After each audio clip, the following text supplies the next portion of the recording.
Well, hi everybody. This is Trish Murray, and this is kind of a mashup of things. I think this is going to end up being soul talk, but it also is going to have a really kind of interactive podcast feel to it because I've got with me Anita Adams. She's the author of Whispers of the Soul.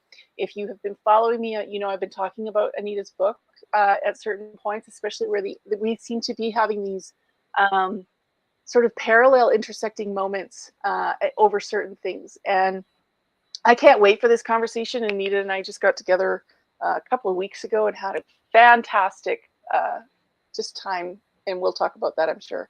I'm just going to create some space for Anita to introduce herself a little bit in her own words. If you're not familiar with me, I'm Trish Murray. I work in the context of soul and business and reuniting those two things as we move into this unfolding age of Aquarius, if that's language that's familiar to you. I use it a little bit differently than other people, which I won't get into here, but I'm going to hand the mic over to Anita, let her do a little introduction, and then just dive into a conversation around going all in. Going all in with Trish Murray on Soul Talk. I'm so happy to be here. Thank you, Trish. This is fun. Yes, I'm Anita Adams. I am the creator and teacher of something I call the Wisdom Way Method. And the Wisdom Way Method is all about going inwards and really understanding who you are at a soul level and stepping into that version of you full on, playing all out, going all in with who you really are. And yeah, I'm a life coach and author of the book that Trish mentioned, little self promo, Whispers of the Soul, and a speaker. And I'm here to experience life in this moment right now with you and with Trish, and we'll see where this conversation is going to take us. Love that. I muted myself because I was saying to Anita before we got on this call that my summer dog, where I stay in the summertime, there's a dog, and he alerts me to absolutely everything that goes on. And so sometimes I'll mute if she's talking just so that you don't hear him in the background. So let's talk a little bit first about, where this idea of going all in came from. If you have been following me, if you are connected to any of the conversations that I've been having on my podcast, on my Instagram, for me personally, this idea of going all in came really front and center with the July full moon, and some of the themes that were coming forward from that full moon in astrology. If you're familiar with astrology, was there was a sense of kind of coming full circle, and not necessarily getting do-overs, but coming full circle and moving up sort of the spiral, right? But being able to see what we were going to really commit to this time, right? So we've come full circle and we're moving up this spiral staircase, and we're seeing things that maybe felt familiar or similar, and maybe we feel like, oh, I've been here, done that, right? But there's a reason why we're coming back into those similar or familiar places, because maybe we didn't either get everything that our soul was looking to get from those experiences, or maybe we were being invited to go all in, committing more deeply to something that perhaps we didn't do the last time we kind of came through that circle.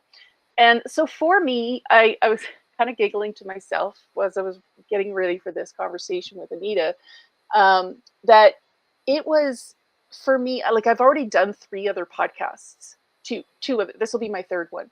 And so that was the thing that came forward for me, was that, I'd been on the fence about maybe doing another podcast. Okay, well, what would it look like? How would it be different? What kind of conversations would I bring forward? And how would I do it differently this time than I have in the previous, 2 iterations of this? And as I was sitting on the beach one day through the summer, I got this like so strong, and it wasn't like an audible voice for me, but it was just this, all of a sudden, this idea came front and center for me: New Age tour guide.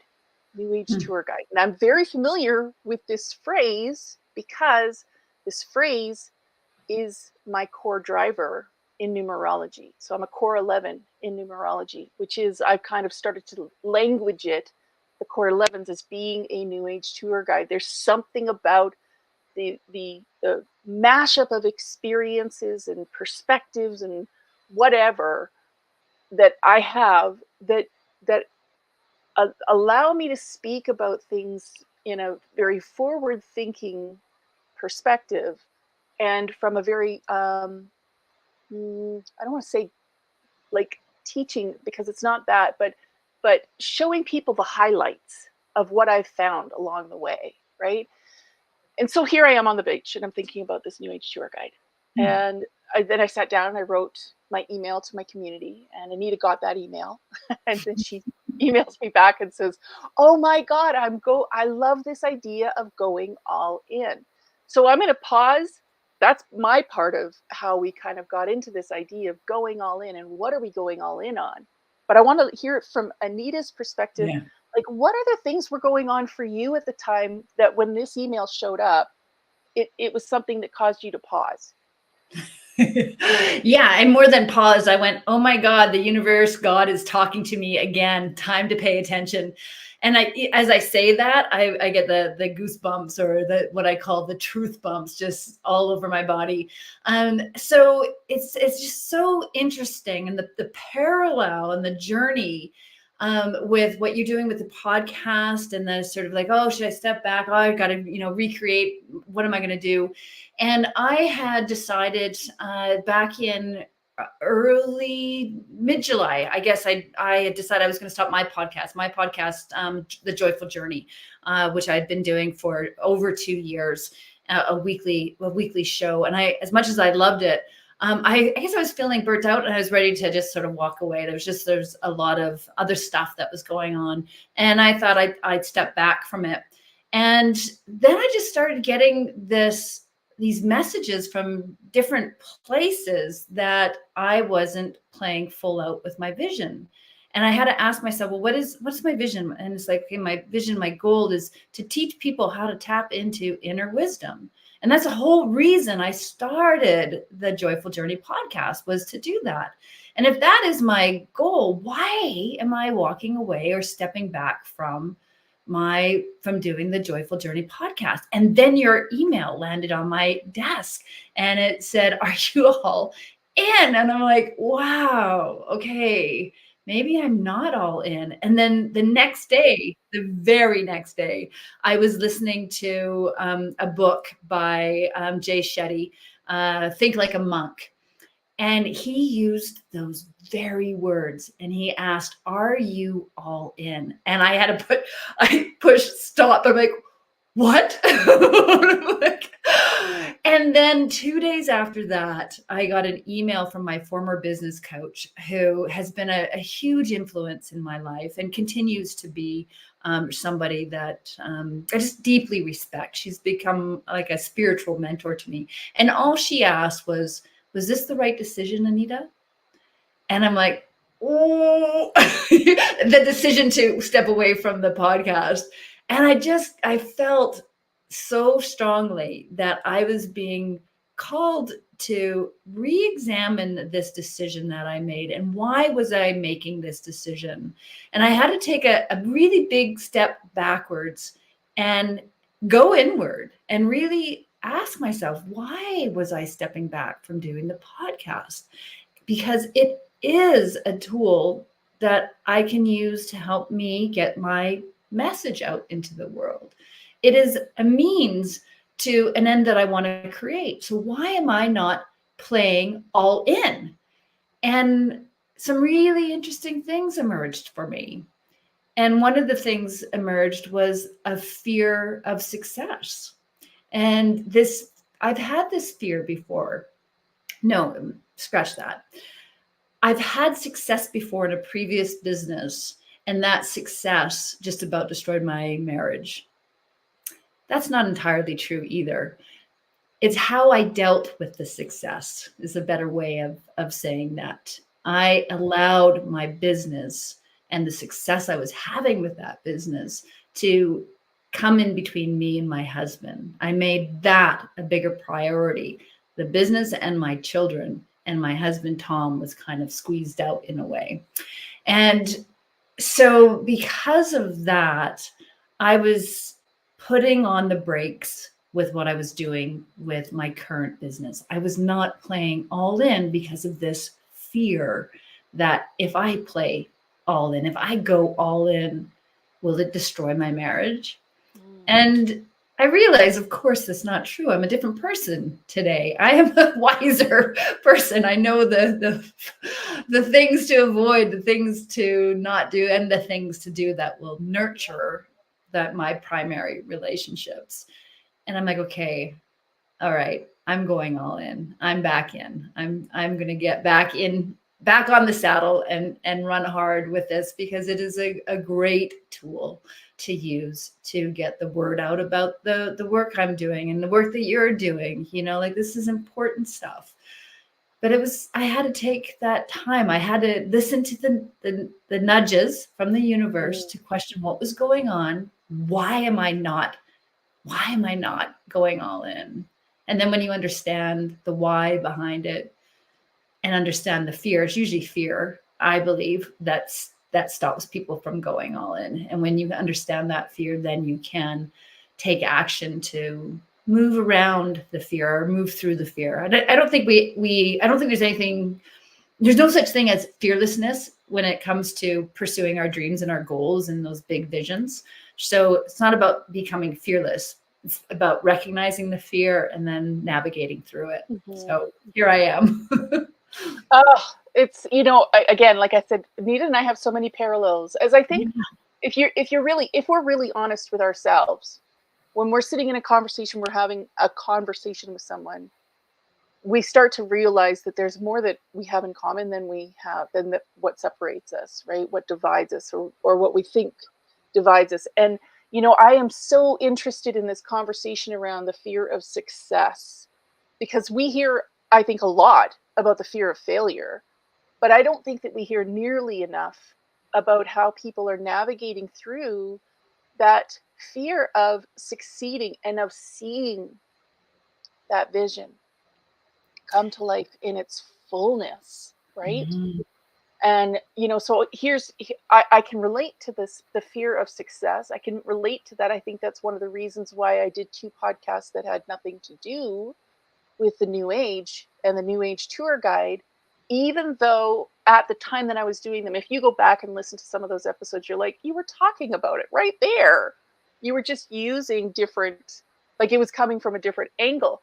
But I think for me, that fear of success is like, what if what if all of those divine downloads that you've been getting, that caused you to write your book, that have led you forward on those into those places that felt so awkward and unfamiliar, and what if those niggles and nudges that we're getting right now, what if they're right? What if they're correct? And what if they are moving us in the direction that we're meant to be going? And I think that, my opinion, there's a difference. I don't even know if it's fear about that. It feels to me like it's a different kind of uncertainty, like because we just haven't been taught how to trust that side of ourselves, right? So I will say that I've probably known that, in this instance, we're all talking about the thing that we're going to go all in on in this conversation. There's all kinds of other things, okay, guys, but in this instant, we're talking about this thing called a podcast and what we're doing with that. I don't think that we've been taught in our culture, or maybe even in our family environments, certainly not in a business context, have we ever been taught to truly trust our intuition. No, not in this society. We certainly Mm-hmm. haven't. We've been taught, if anything, we've been taught to shut that out. That's woo woo. That you can't trust that. That's it's silly. It's stupid talk. So we need to go back to remembering it. And I like to use that word remembering because it really is a remembering. We all have this ability, this innate ability to tap into inner wisdom, intuition, inner Yeah. knowing, inner compass, whatever your word is, it's Mhm. there. And Yeah. it becomes stronger and we become more attuned to it the more we listen to it and practice tuning in. And yes, those niggles, those nudges, they are leading us to the best version of who we are and the best possibilities for our life. And the reason we don't listen to them, there's multiple reasons we don't listen to them. One, we don't believe in them, we don't trust them. But they also point us in a direction that will force us to step out of our comfort zone. And what do we do when we're uncomfortable? We pull back, right? We step back from that. And but that's what we got to learn to do. We got to learn to Yeah. step in and play Yeah. full out. Yeah, and Yeah. I'm just thinking, like, as you're saying this, like, this is why I'm not sure if the word is even fear. I'm not even sure if that's the sort of the emotional quality that surrounds this as much as it's sort of in this, um and maybe somebody could find find the right word for me, but if you don't know how to trust something, then like you say, you're going to pull back. If you don't know what the you don't have a proven track record that is actually leading you in the right direction, you're not going to intentionally listen for it, Mhm. right? And yes, of course, we're bombarded around us by focus on the numbers and show me the show me the money and prove it with data, and I want to see the statistics for that. And it's like all of this stuff Mhm. continually pulls us away from that part of us that actually does know. And so I feel like that has been, for me anyways, that's what's been playing more around the edges of this than anything else. And it for me it's also what kind of, I think, is pulling us away from really tapping into what our core value is to the community, to the marketplace, to the evolution that we're all going through right now. It's causing us to kind of play shy with it, or hold back what our core value actually is. Hmm. Yeah, absolutely. And but it really comes down to knowing, understanding what are your core values. Hmm. Know yourself, understand Hmm. yourself. You can't trust that inner voice of wisdom without really knowing who you are. You can't trust that inner voice of wisdom without having a deep sense of love for self. So that's where it really has to start. We are so much an outward looking society. We look outward for guidance for everything.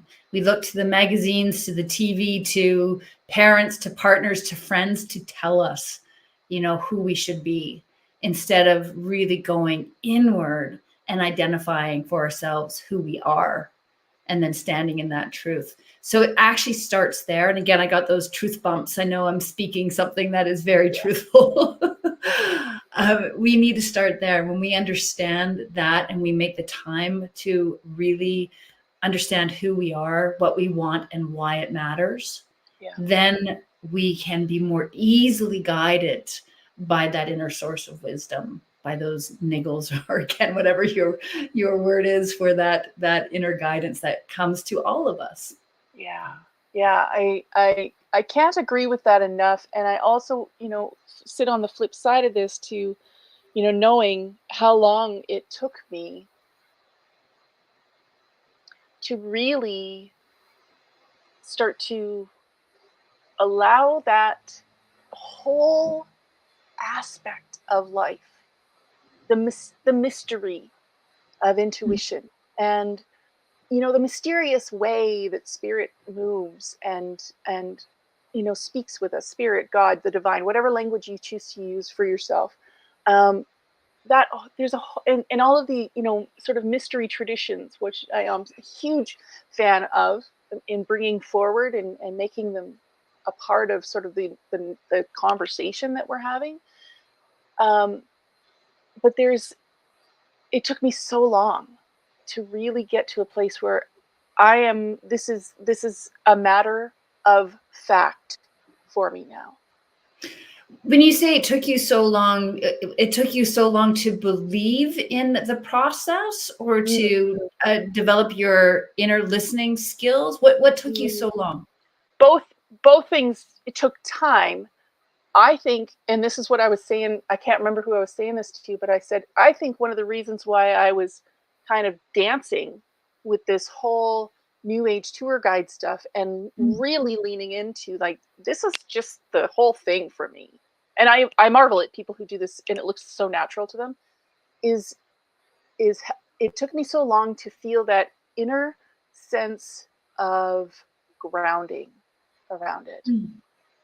Right? That inner sense of, and I use that phrase very specifically, Anita, it's a matter of fact for me now, because I've tested it, I've worked with it, I've played with it. I know what practices and tools I found that work and don't work for me, but I've seen enough now to cause me to keep sort of trusting that more than what I trust in sort of the world of fact and outside appearances, right? You've written something recently on your Instagram about fear, and you were talking about, and you came up with two, and then I think there was a third one. False evidence appearing real. False evidence appearing real.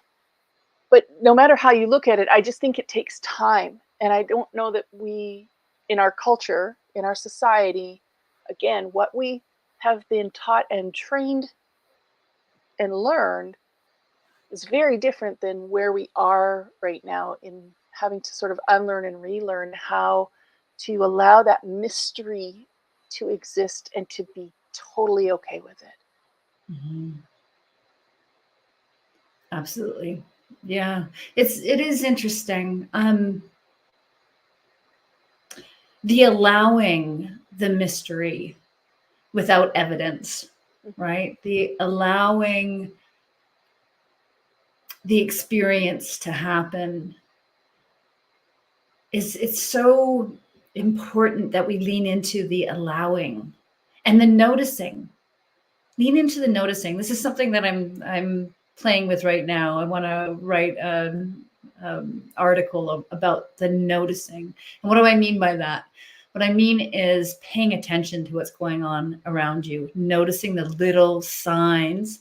I hate using the word signs. It's almost got like a Yeah. woo-woo. You know what I mean? But there's Yeah, but I'm okay with the woo-woo, so bring it on.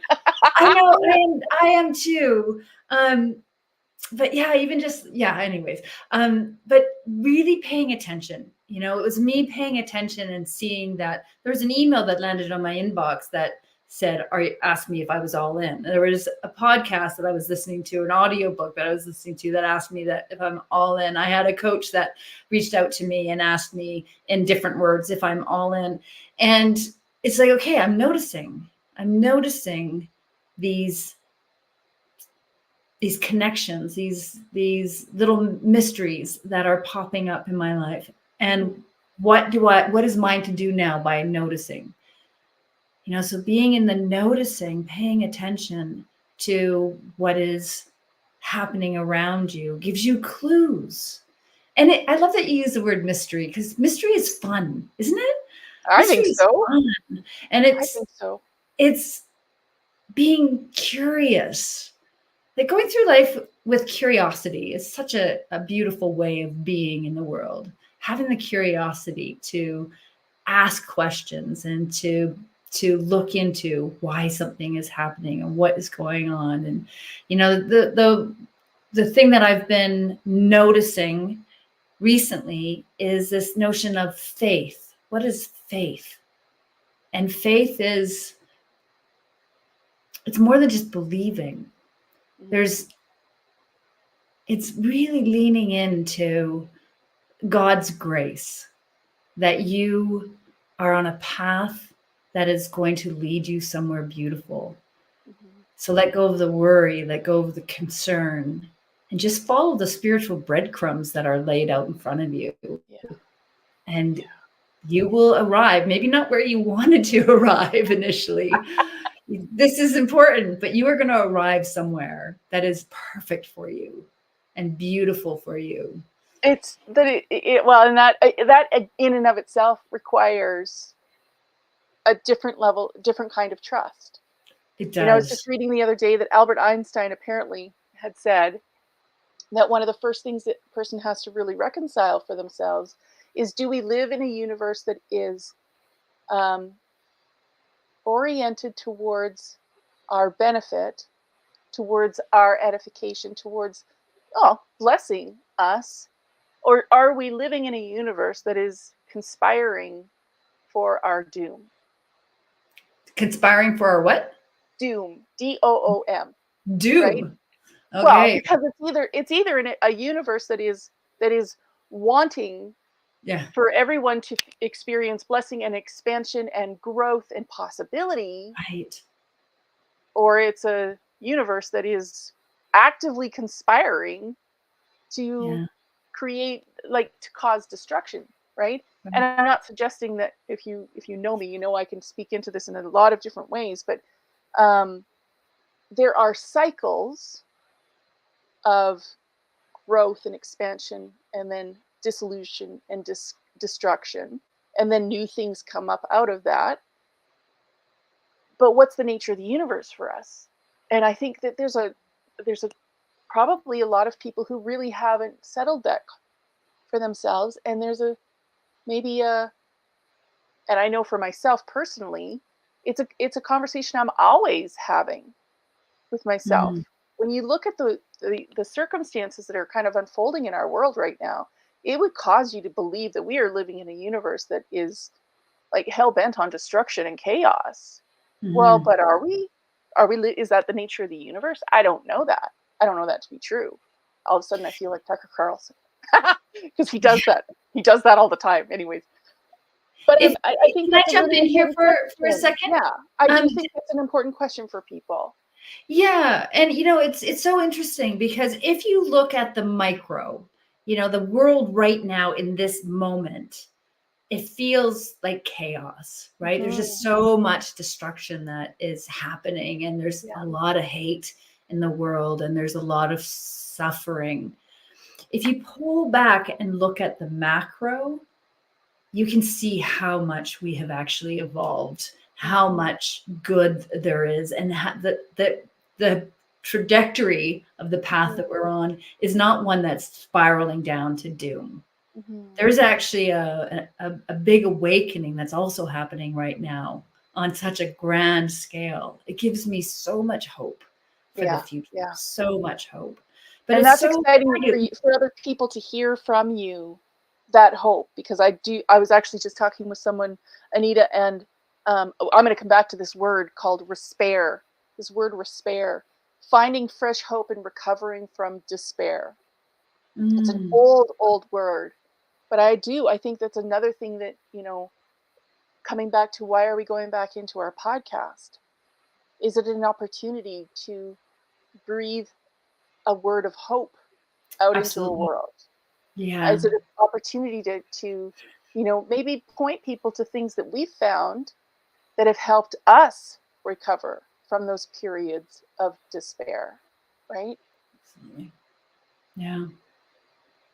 Um, so I'd like to just kind of chat a little bit about you stepping into your 30-day challenge that was presented by your coach, because I'm Mhm. thinking of all maybe some people who um, maybe you don't have a practice, maybe you don't have a soul practice or a spiritual practice, or some sort of a quieting, like something that allows you to get quiet and listen for those nudges, niggles, those whispers, whatever.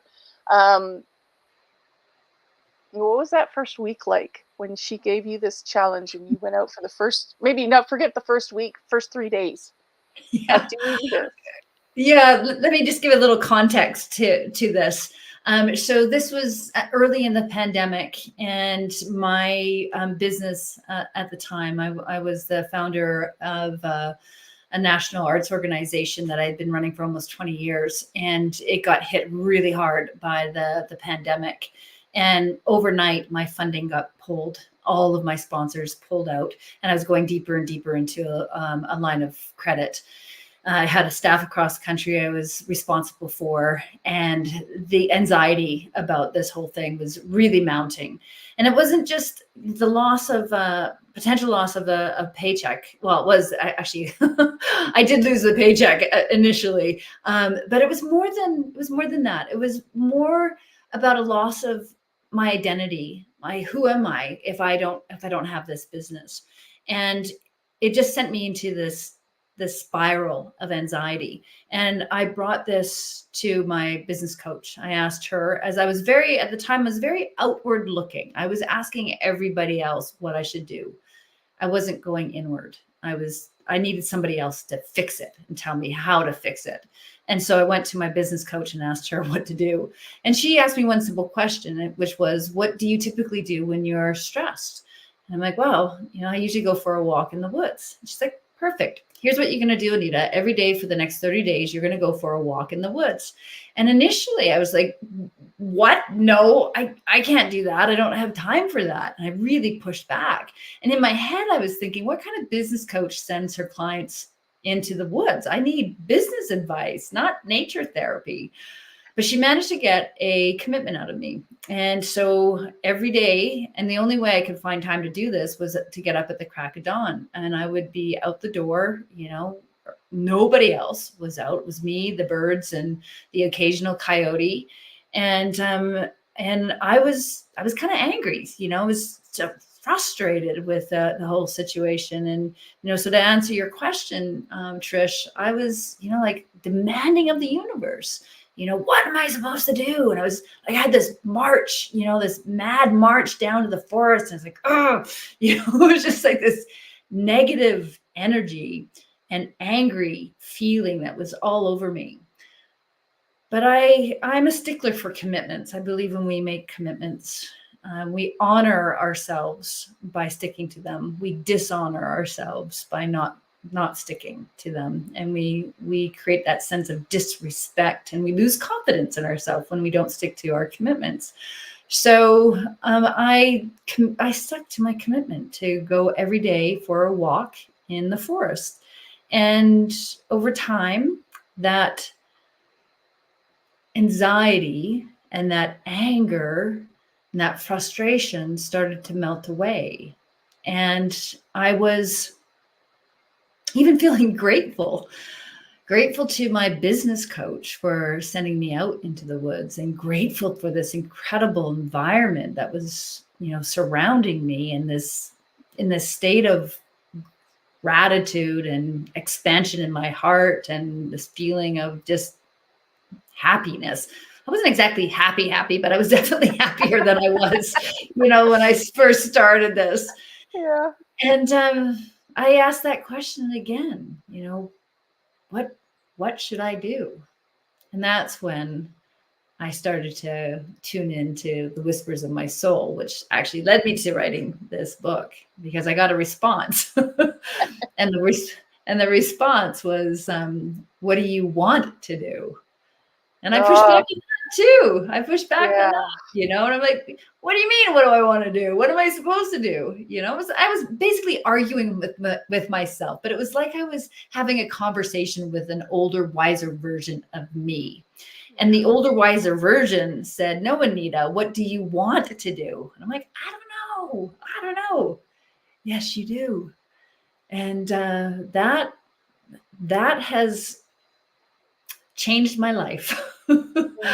That has totally changed my life, because I started to really invest time into figuring out how to tap into that knowledge. And I haven't stopped walking in the forest. Yeah, no, she hasn't. I can attest to this. When I was out with Anita a couple of weeks ago, she graciously invited me up to this beautiful place that her and her husband have found, and we went for this gorgeous walk through the woods, and like I can just see it being such a place of replenishment, Great word. and Yes. being able to just receive as you're walking through that space. And there's so much. I'm just starting to scratch the surface on some of these things around nature, and but I heard something the other day that, because I tend to want to be around water a lot right Mhm. now, and it has been like that for probably the last maybe 6 or 8 months. But there's periods of times where I always want to be around water. And I read something and I heard something, and this is another one of those repeating messages for me, that water holds consciousness. Oh, I love that. Yeah, me too. And it really, when you think Mhm. about this whole conversation of us raising the consciousness on the earth, it's actually, there's some people who are really believing that that's coming through the water. So, not to digress, but I thank you for that explanation of what it felt like, because I can relate to that too, and I'm sure that other people will be able to relate to. This doesn't feel Mhm. comfortable at all. This doesn't feel fun. This doesn't. I mean, it's sort of. I'm sort of feeling a little bit less stressed at times, but it takes time, right? So I was saying how it took time to find the practices, to develop our personal practice, and it took time to realize, for me anyways, that one of the things that I wanted to do was the New Age Tour Guide podcast. One of the Nice. things that you probably wanted to do was coming back and picking up your Joyful Journey podcast again. And I think that's probably my opinion, guys. That's all this is. I think that's one of the biggest lies that we have been sold in our world, is that we're not supposed to be doing what we want to do. What Yes. actually gives us Mm. joy. What actually causes us to feel satisfaction and fulfillment. Yeah, I'm glad you brought that up, Trish. I've had more than one client push back with me on that as well. So the wisdom way method that I mentioned earlier that I teach, a big part of that is asking yourself three, what I call the three most important questions, three MIQs. And that is, who am I? What do I want? And why does it matter? And the what do I want gets pushback from people. And the pushback is that's selfishness. Mm. I want to be operating from my highest self for the highest good of others. What I want is coming from the ego. This is what other people say to me. What Mhm, I mhm, want is yep, coming from the ego, and therefore it's selfish and not for the highest good. And my argument is no, you've got that so wrong. Your highest good is achieved when you tune into your joy, when you figure out what lights you up and follow that path. Then you're going to step into your highest good. You're going to act from your highest good, and you are going to serve the world in that form, in your highest good and the highest good for all. And it's not selfishness. yeah, These are the clues that God has given us to help us find who we were supposed to be or who we are born to be so we can yeah, deliver the highest good and be in yeah. the greatest good of all. I It's not totally selfish. agree with this. And like I said, it took me so long. You're not Not alone. only so long to sort of like even receive that as a truth, as like a truth, like capital T truth, but so long to to test that. Okay, I want to do this. What happens when I do that? What bad thing happens when I do that? Right? Or what good things happen? Mm. And that was what I had to start to kind of shift my relationship with around, right? And it was a series of experiments and tests and trying different things, and Yeah. seeing that, wow, actually no bad thing is happening, me doing the things that I want to be doing. And actually what I keep hearing, and I heard it so loudly at certain times, that when I made the decision to do the thing that I wanted to do, it was like almost instantaneous that I would get an email, or somebody would DM me on Instagram, or I'd get an invitation to do something as it somehow connected to this thing that I would just, sort of put out in the world. And it's those moments where you really actually get those confirmations that, see, we told Yeah. you. See. Listen. And so I think it's an interesting way to kind of bring the conversation back into where we started with this idea of going all in, because I had already done 2 podcasts. I couldn't imagine what else I could, how that was going to look. This summer I kind of really tuned into the fact that I was actually still pretty burned out Mhm. by being in this entrepreneurial journey and taking this, well, red pill and rabbit hole journey and moving through the spiritual awakening. Mhm. It it's amazing, and in my opinion, it can be exhausting.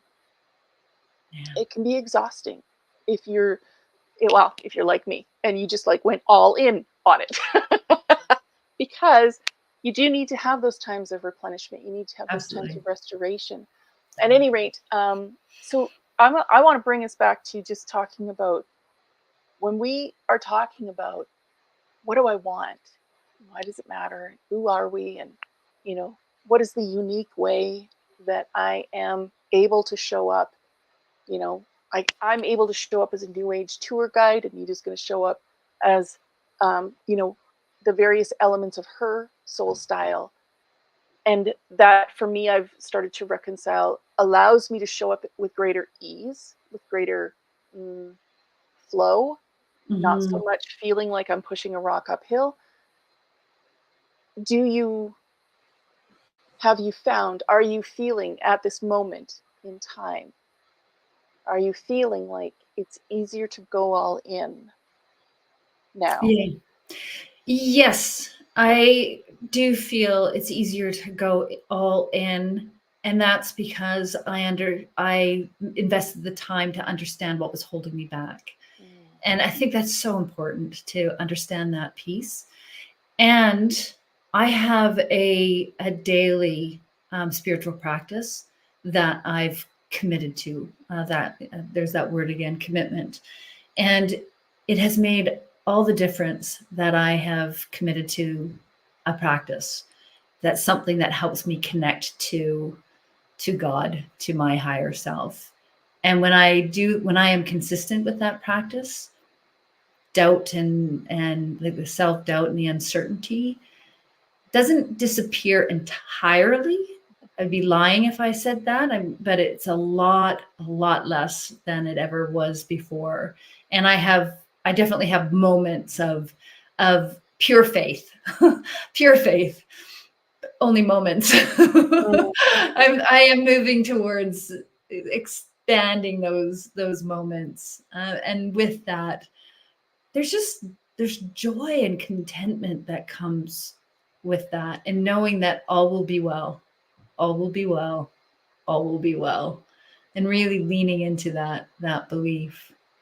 Yeah. And I feel lighthearted because of it, and things flow with so much more ease, so much more ease when you just lean into that belief and that trust. Love it. All right. Well, with these closing minutes, is there anything else that you would like to leave with our listener, viewer, watcher, observer? Yeah, invest time with yourself. Really, that's what it all comes down to. And the goal is to really get to know who you are, what you want, and why Mm, it matters. And that comes from loving yourself. So, love that. Well, so in this conversation, I have talked about something referred to as your core driver in numerology, and I included that in my ebook for this year. So I'm going to include a link where you can download my ebook if you're curious about it, just to see. Like, for me, it really kind of shapes an overarching plot line. Gives us a bit of a sense of like, what's this supposed to all be about? Like, what am I going all in on? And for me, it really did kind of help me paint a broader picture of how my gifts and talents were going to be distributed. It wasn't just about business, which is a huge thing for me. huge, huge, huge thing for me to see that kaleidoscope of a life 360 degrees, and it's all of it. It's not just one sort of little realm of it, and it's not that it's not, but it's not all of it. Anyway, so I'll put a download link to that below for that if you want to get a hold of that. I'm going to put Anita's contact information and a link to some of the things that she's got for people down below as well. And I'll do Soul Talk at the end of every month on a Tuesday. And I just want to thank Anita for joining me on this one. Yeah, thanks so much for having me here, Trish. I love our conversations, and it's fun Me to, too. yeah, just This felt riff. very this felt very soul-y for me. Totally. Love it.